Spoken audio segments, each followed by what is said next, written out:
Bonsoir à tous. J'ai un souci et je cherche désespérément des réponses. Voilà.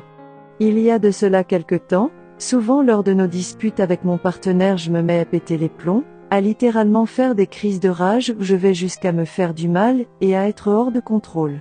Ce que je ressens dans ces moments-là est une extrême douleur. En fait, cela commence par une montée d'angoisse lente. Cela prend en général plusieurs heures ou jours, ce n'est jamais soudain.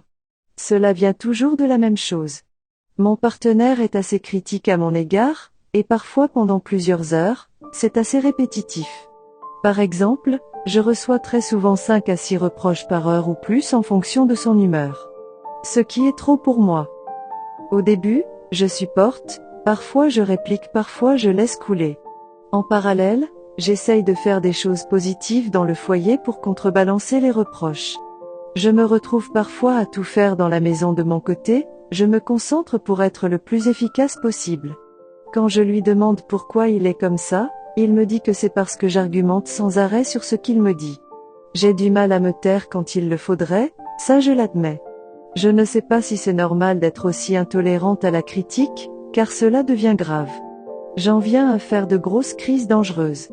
Au bout d'un moment, je le sens monter et j'essaye de le prévenir en le suppliant d'arrêter ses critiques, de passer à autre chose. Mais cela ne fonctionne jamais. Donc au bout d'un moment, c'est inévitable et je ne peux fuir la situation. Donc étant dans la même maison, je dois entendre ces reproches qui s'intensifient avec ma sensibilité. Malgré mes pleurs, il ne cesse de continuer. Et donc à un moment donné j'atteins le plafond, et je deviens totalement hystérique. Bien sûr à ce moment-là, mon partenaire me dit que je suis folle. Ce qui n'arrange en rien la situation et ma seule échappatoire est toujours de le supplier de m'aider à gérer cet état émotionnel trop intense. Mais cela ne fait qu'empirer les choses, il me semble. En fait, dans ces moments-là je me sens coincée, je n'ai aucune idée de quoi faire et surtout la douleur est impossible à supporter. En fait, en analysant, elle vient du fait que je me sens rejetée et abandonnée. Je dois avoir une blessure à ce niveau-là. Du coup, cela me fait le harceler parfois. Par exemple, il va vouloir s'isoler pour fuir cette crise démente et moi, ne supportant pas ce que je prends comme un rejet, je vais parfois monter dans sa chambre pour essayer de lui parler. Mais bien sûr, c'est la pire chose à faire. Vu qu'il voulait se recentrer. Bref, voilà la situation. Ma question est donc, pensez-vous que j'ai besoin de consulter ? Pensez-vous que mon problème est sérieux ? Je n'ai jamais connu aucun autre problème psychologique en dehors de cette circonstance-là, mais l'intensité de ces réactions me fait douter quant à ma sanité d'esprit. Merci de votre écoute, j'attends vos réponses avec impatience.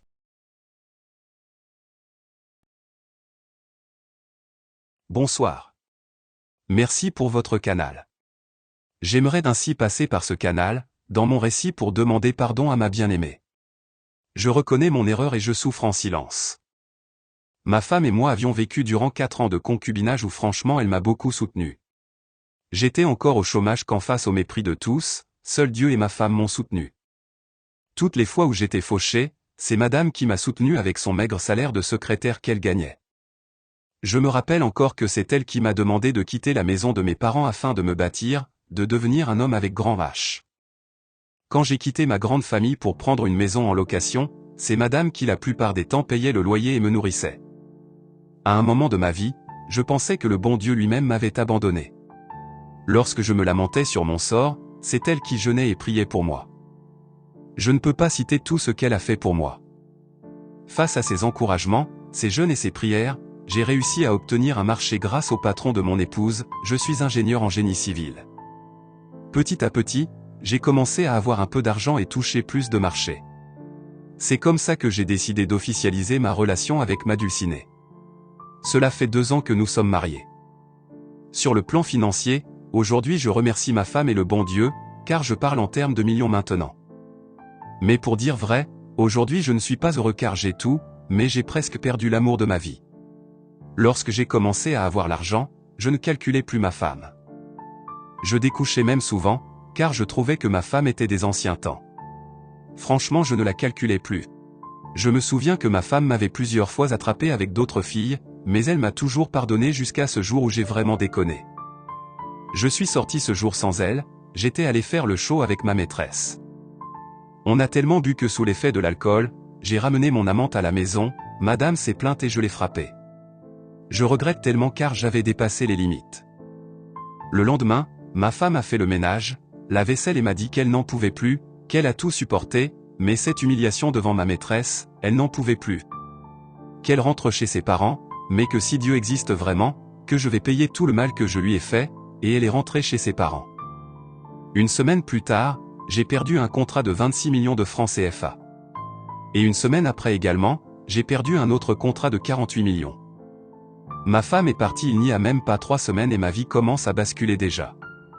C'est aujourd'hui que je me rends compte à quel point elle était une protection pour moi. Perdre des millions n'est pas un problème encore pour moi. Tout ce que je veux à présent, c'est qu'elle puisse me pardonner et revenir à la maison. Il a fallu qu'elle parte pour que je reconnaisse son importance dans ma vie. Ceci est un message aux hommes mariés qui ont des femmes merveilleuses. Ne faites pas les mêmes erreurs que moi. Merci de votre attention.